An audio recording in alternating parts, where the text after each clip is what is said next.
ele foi vítima de um politrauma. Como bem sabemos, né, o politrauma por si só é uma condição muito grave, especialmente quando dentro desse contexto de politrauma existe um traumatismo crânioencefálico grave. A entrevista com o neurocirurgião Dr. Felipe Augusto Duarte foi concedida na tarde de sábado. Após o atropelamento no centro de Caratinga, o primeiro atendimento foi feito na UPA. Realizados os exames, emergencialmente, Pedro Rocha Filho, mais conhecido na cidade carinhosamente como Peter, foi encaminhado ao Casu Hospital Irmã Denise. De acordo com o neurocirurgião, Peter deu entrada em estado gravíssimo diante dos ferimentos na cabeça. Ele teve um sangramento cerebral que a gente chama de hematoma subdural agudo. Esse hematoma, ele vai crescendo, porque ele tem origem venosa. Então vai sangrando, sangrando. Isso, por exemplo, explica também por que o Peter inicialmente ele estava acordado e foi passando o tempo, ele foi ficando mais sonolento, até entrar no estado do coma. Porque o hematoma vai crescendo e junto com esse hematoma também aconteceu um edema cerebral, a gente chama de swelling, muito grave. Esse edema cerebral, imagina o seguinte, nós temos o crânio, que é uma estrutura óssea inelástica, ou seja, não expande. De repente, dentro de um crânio que não expande, nós temos o crescimento de um hematoma e temos um cérebro inchando. O que acontece? A pressão dentro dessa cavidade aumenta muito. Essa pressão elevada a gente chama de hipertensão intracraniana. Então aconteceu que essa pressão aumentou muito. E isso também corroborou para que o quadro dele ficou extremamente grave. Por que eu falo trauma crânioencefálico grave? Quando a gente recebe um paciente vítima de um traumatismo craniano, existe inclusive um score, ou seja, uma avaliação, onde que a gente dá uma pontuação para esse paciente. Essa pontuação ela vai de 3 até 15.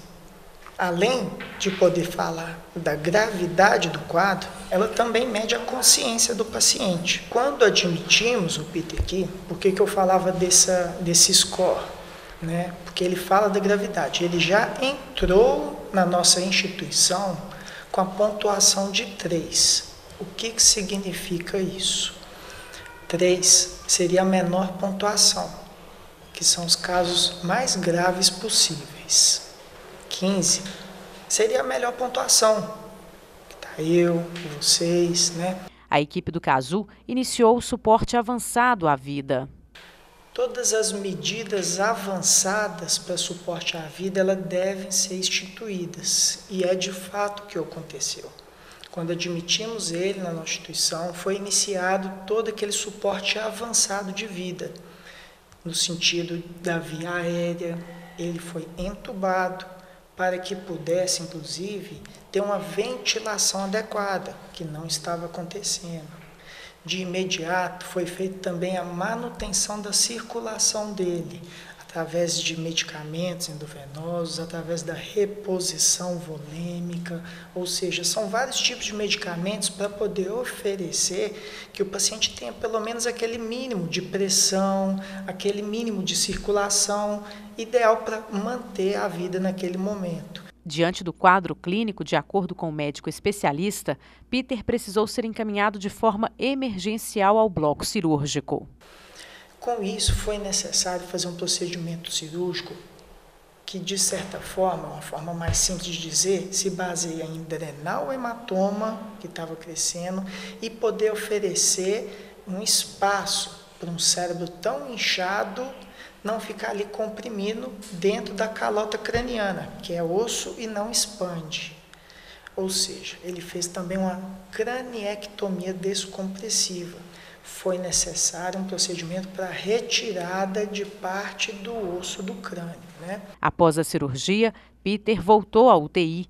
No atropelamento registrado na manhã de sexta-feira, neste trecho da Praça Cesário Alvim, no centro da cidade, o forte impacto com a motocicleta envolvida no acidente provocou outras lesões no paciente, como fratura em uma das pernas e na bacia. Porém, de imediato, o tratamento está voltado para as lesões no cérebro. Não foi possível, inicialmente, realizar, por exemplo, o tratamento da fratura da perna. Por quê? Porque nesse momento não é algo que coloque ele na maior risco de gravidade. De imediato, ele precisa do suporte avançado no CTI para poder oferecer um bom controle pressórico, um bom controle ventilatório, manter ele estável para poder ter condições de submeter a um outro procedimento no segundo tempo. E agora, nesse momento, o suporte avançado de vida no CTI é o mais importante. Na manhã de domingo, o Hospital Casu Irmã Denise divulgou um novo boletim médico sobre o estado de saúde de Peter. Infelizmente, houve uma piora. De acordo com o boletim, o paciente permanece internado na UTI. O seu estado de saúde é gravíssimo, estando em suporte de ventilação mecânica, uso de vasopressores, em coma profundo. Nas últimas horas, houve o agravamento em seu quadro clínico geral. De acordo com o neurocirurgião, o paciente conta com todo o aparato necessário para o seu atendimento. Estamos equipados, com centro de terapia intensiva, com todo o suporte necessário ao cuidado do paciente neurocrítico, Temos também uma equipe bem formada, estruturada. Nós contamos, na minha pessoa, com um neurocirurgião. Nós temos, inclusive, um coordenador do nosso centro de terapia intensiva, que é neurointensivista. Temos um corpo médico também a todo tempo preparado e toda uma equipe, porque o cuidado não se faz apenas com os médicos, é toda uma equipe, Tem toda uma equipe preparada por trás, bem como toda uma aparelhagem, A gente pode dizer com toda segurança que tudo que é necessário, não só a ele, mas qualquer outro paciente que necessitar desse suporte avançado, hoje a gente tem na nossa instituição. O acidente foi registrado na manhã de sexta-feira, próximo ao Bradesco, neste trecho no centro da cidade.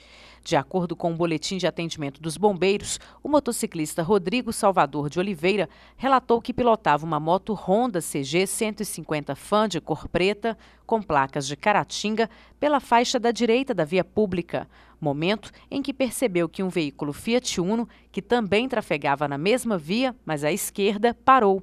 Neste instante, Rodrigo teria ficado sem a visão e, ao passar pelo Fiat Uno, surgiu, segundo ele, repentinamente à sua frente, uma pessoa empurrando uma bicicleta. Ainda conforme a fala do motociclista, ele tentou frear e parar a moto, mas não conseguiu evitar o acidente. O motociclista também foi encaminhado à UPA, aparentemente com ferimentos leves. Chega ao local, encontramos duas vítimas, uma sendo o senhor Pedro Rocha, conhecido popularmente como Peter. Ele estava num momento instável, só se debatendo, muito nervoso. Ele foi imobilizado conforme o protocolo, prancha longa, colar cervical. E a segunda vítima, o senhor Rodrigo, estava consciente, orientado, estável, se queixando de dores, mas sem nada muito relevante. Peter é um quadro muito delicado porque ele está precisando de altas doses de medicações para poder oferecer níveis de pressão adequado. Ele está precisando de ajustes muito específicos no ventilador mecânico, em toda situação, aquele aparato avançado para poder manter o suporte de vida. Ele está sedado, entubado, respirando através de aparelhos, recebendo toda uma gama de medicamentos para poder oferecer para ele um estado de coma induzido, que é fundamental nesse momento, e todas as medicações para poder buscar e manter a estabilização da parte circulatória, hemodinâmica e neurológica.